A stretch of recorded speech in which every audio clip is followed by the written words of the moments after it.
Bonjour Charlotte. Alors déjà je te félicite parce que t'as pas perdu ton temps, tu as fait un super boulot. Ça a bien progressé hein, depuis la dernière vidéo où tu avais déjà bien avancé par rapport à la dernière fois où on s'était vu au conservatoire. Alors je vais continuer à revenir sur ce que tu as fait pour peaufiner les choses, pour aller encore un petit peu plus loin. Mais déjà, ce que j'apprécie c'est que le tempo tu le tiens maintenant. C'est-à-dire qu'il n'y a pas vraiment de différence entre les parties, hein, au niveau du tempo, ça ne bouge pas. Et puis après, il y a des petites erreurs, mais l'essentiel est fait. C'est-à-dire que tu as vraiment une bonne sensation de pulsation.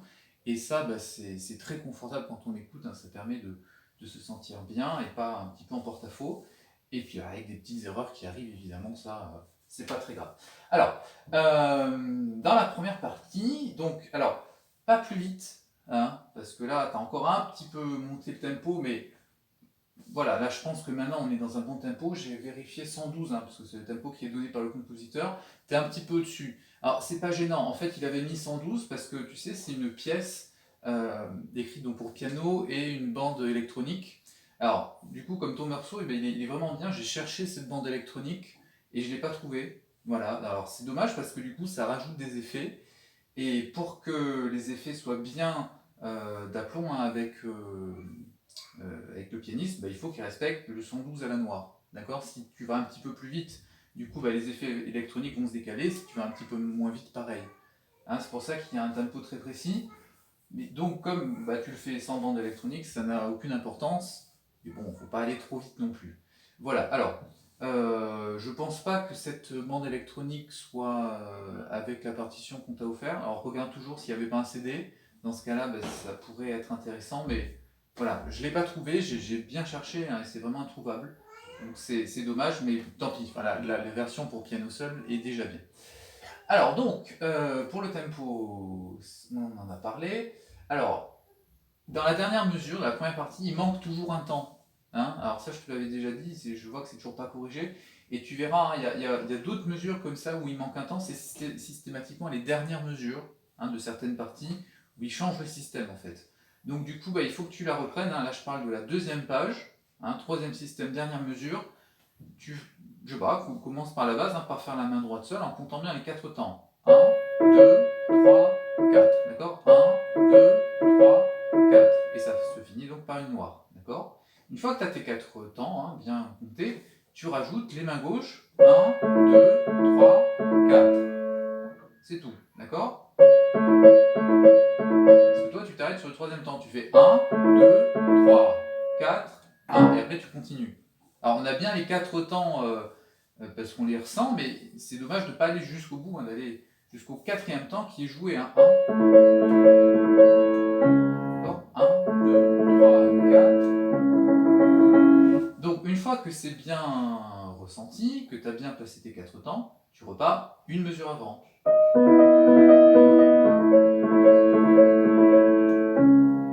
D'accord. Parce que comme on change de note sur la deuxième partie du quatrième temps de la mesure précédente, c'est peut-être pour ça que tu en enlèves un. Enfin, je sais pas, en tout cas, il y a quelque chose qui n'est pas clair et il manque un temps.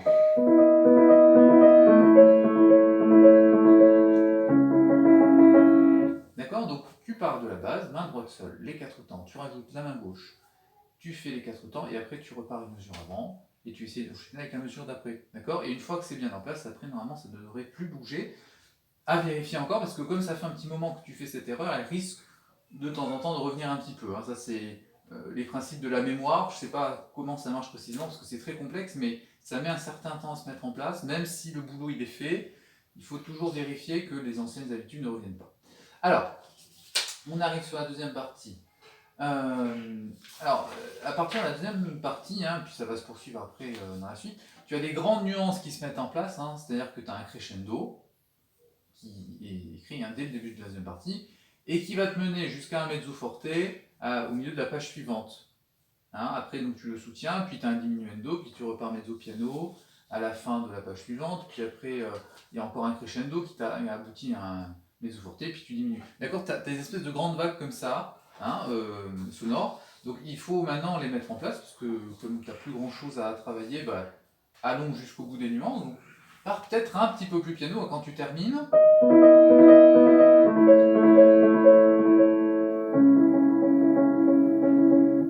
bien piano.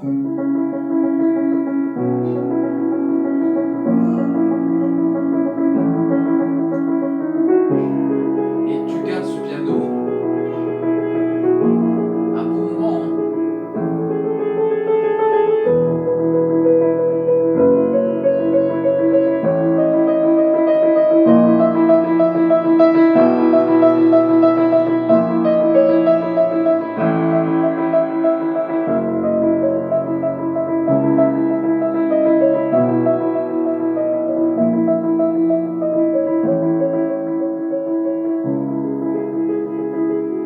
D'accord? Tu vois un petit peu ce que tu peux faire. Là, j'ai diminué un petit peu trop tôt. Normalement, il faut soutenir vraiment jusqu'au dernier système de la 3e page.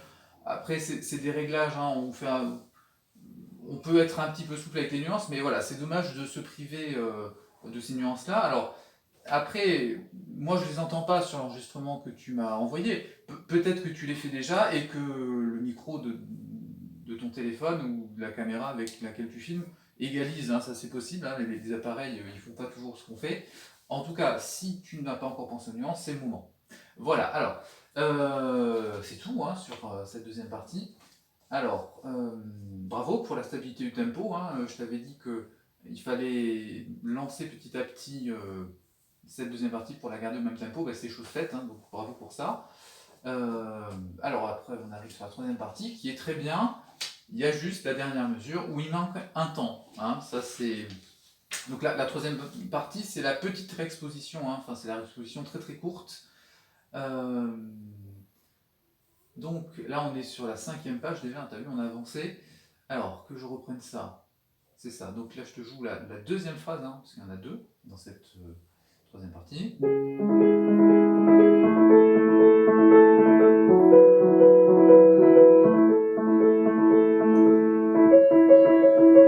D'accord? Et là, en fait, il manque un temps, hein. Donc tu enchaînes, je crois, mais sans faire le 4e temps. Donc le 4e temps, il est joué uniquement à la main droite. Donc ça, c'est pareil, tu reprends main droite seule. Dernière mesure, 1, 2, 3, 4, 1, 2, 3. Hein, d'accord? Tu enchaînes un petit peu avec la mesure suivante. 1, 2, 3, 4, 1. D'accord? Après, tu rajoutes la main gauche une fois que c'est bien stable. 1, 2, 3, 4, 1. D'accord? Et puis bah, tu le fais plusieurs fois, et une fois que c'est bien ancré, tu repars de la mesure précédente. 1, 2, 3, 4, 1. Tu vérifies bien. Alors en comptant à haute voix, c'est vraiment le meilleur système. Alors je sais que c'est pas facile, hein, je me bats avec mes élèves pour les faire compter, c'est pas évident, je sais. Mais c'est vraiment le moyen le plus sûr, quand tu travailles toute seule, de vérifier que les 4 temps sont là. Si tu arrives à les dire et qu'ils sont réguliers, et bien ça marche, tout simplement. D'accord? Alors le but, c'est pas de compter pour compter, c'est vraiment compter le temps d'installer tous ces temps, et puis bah, après tu te lances sans compter.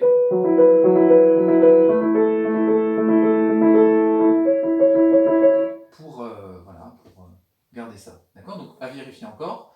Tu peux aussi faire un travail spécifique, hein, sur les dernières mesures qui sont à détailler. Donc il y a la dernière mesure. Qu'est-ce que j'ai dit? Sur les premières mesures. Donc les dernières mesures où il manque des temps, il y a la dernière mesure de la première partie, la dernière mesure de la 3e partie, hein, parce que dans les deux cas, ben, c'est sur le même motif, mais elles sont quand même différentes. Et puis il y a la dernière mesure de la 4e partie, hein, là aussi. Alors c'est pas qu'il manque un temps, c'est que tu fais des triolets y compris dans le 4e temps. Alors que là, on a 3 triolets, donc 3 temps, et le 4e temps c'est noir, donc moi je veux vraiment dans les détails. Quand toi tu fais... Et c'est pas ça, hein, c'est vraiment 1, 2, 3, 4. D'accord? Il y a cette légère suspension là de la noire qui, je pense, est importante pour faire une petite suspension et puis on reprend après. Voilà, alors, donc, je reviens donc à la 4e partie. Alors, il n'y a pas grand chose à dire, si ce n'est donc de partir là aussi un peu plus piano pour aller vers le mezzo forte, qui est sur le dernier système de cette 5e page. Et puis bah, après, tu penses à bien diminuer. Alors tu vois, donc normalement, on soutient, si on suit Einaudi, hein, enfin en tout cas les nuances qui sont écrites, c'est je reste mezzo forte.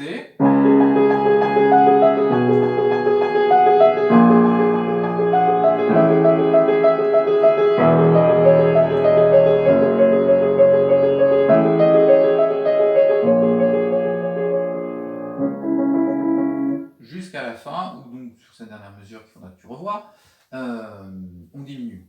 Alors après, là je te l'ai fait au pied de la lettre, moi je pense que je diminuerai avant, voilà, on fait ce qu'on veut. Donc normalement au début de la coda, hein, qui démarre ici, tu dois être piano, et donc tu as un crescendo là aussi, hein, qui démarre, qui va aboutir à un forté vers la fin de cette 6e page. Donc je vais pas te faire toute cette coda parce qu'elle est bien, il y a juste une basse qui est pas la bonne, hein, dans la page, enfin dans l'avant-dernière page. Je te l'avais déjà signalé, mais elle est peut-être passée au travers parce qu'il y avait quelques fautes à corriger, que tu as corrigées pour la plupart. Donc il y a, je te fais cet enchaînement juste.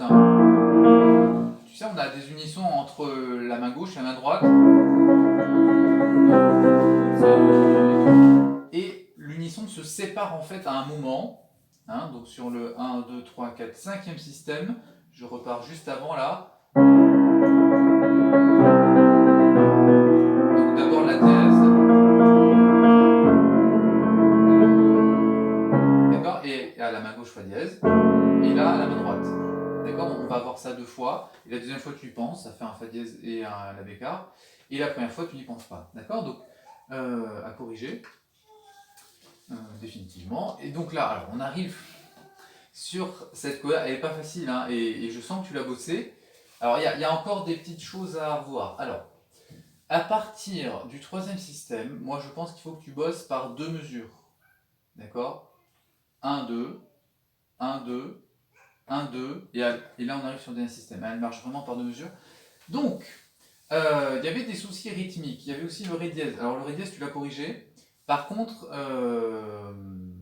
je crois qu'il est joué un peu tôt. Et j'ai pas réussi à compter tous les temps. Alors en plus, comme il y avait des petits décalages, c'était pas évident. Donc je te rejoue, hein, en partant à partir du 3e système.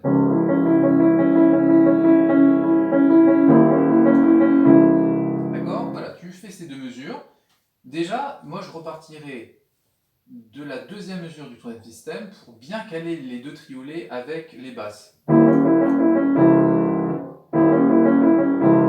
On a donc cette dissonance, c'est pas évident pour l'oreille, tu vois, c'est pas naturel, donc je pense qu'il faut que tu la rebosses. Donc une fois que c'est clair, hein, cette 2e mesure, tu refais la première et la 2e. Et si tout va bien, tu dois te trouver avec un mi à la main droite et un do dièse à la main gauche. D'accord. Et je crois que toi tu étais avec do dièse, hein, donc déjà c'est mauvais signe. Alors ensuite, là, sur ces 2 mesures-là, il manque des temps, hein. Donc là, compte à haute voix. 1, 2, 3, 4, 1, 2, 3, 4, 1. D'accord. Main droite seule, tu reprends ces 2 mesures-là. Après, tu rajoutes à main gauche qui n'a pas grand-chose. 1, 2, 3, 4, 1, 2, 3, 4, 1. D'accord. Une fois que c'est clair, parce que là aussi, tu as donc une dissonance, hein, entre le ré dièse et le mi de la main gauche. Donc là, c'est pas non plus naturel pour l'oreille.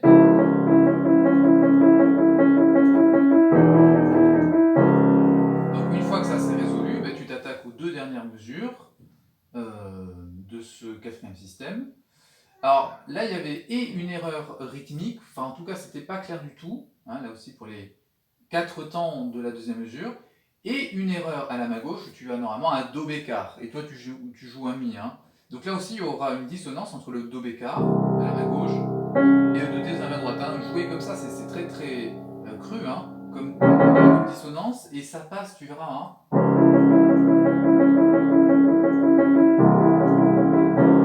Et en tout cas, ne joue plus un mi. Hein. Voilà, on va bien jusqu'au bout des petites corrections. Donc, là aussi, hein, à compter à haute voix. 1, 2, 3, 4. 1, 2, 3, 4, 1. D'accord. Tu anticipes, il me semble, hein, le 3e temps de la 2e mesure. Voilà, alors une fois que tu as résolu ça, donc tu arrives sur sur le dernier système qui a bien progressé, parce qu'on entend maintenant les différences entre les croches et les triolets. Mais le problème, c'est que tes croches vont quand même trop vite. D'accord. 1, 2, 3, 1, 2, 3, 1, 2, 1, 2, 1, 2, 1, 2, 1. Donc tu vois, à l'oreille, c'est nettement plus lent les croches par rapport au triolet que tu avais avant. Donc maintenant, je repars sur les 2 dernières mesures du 4e système et j'enchaîne avec le dernier système pour que tu entendes comment normalement ça doit sonner.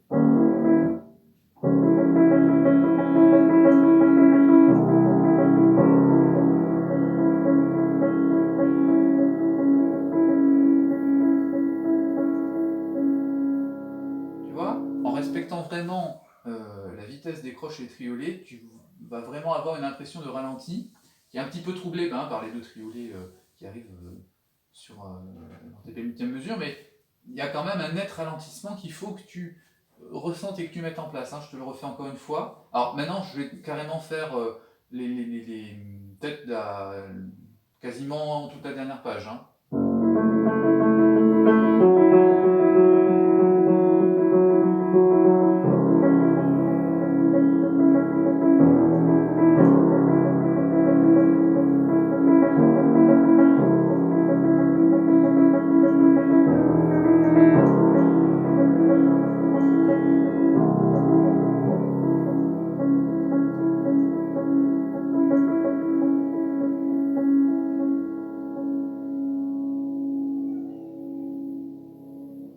D'accord. Donc là aussi, hein, ça doit vraiment couler. Alors ça représente un vrai effort, hein, j'en suis bien conscient.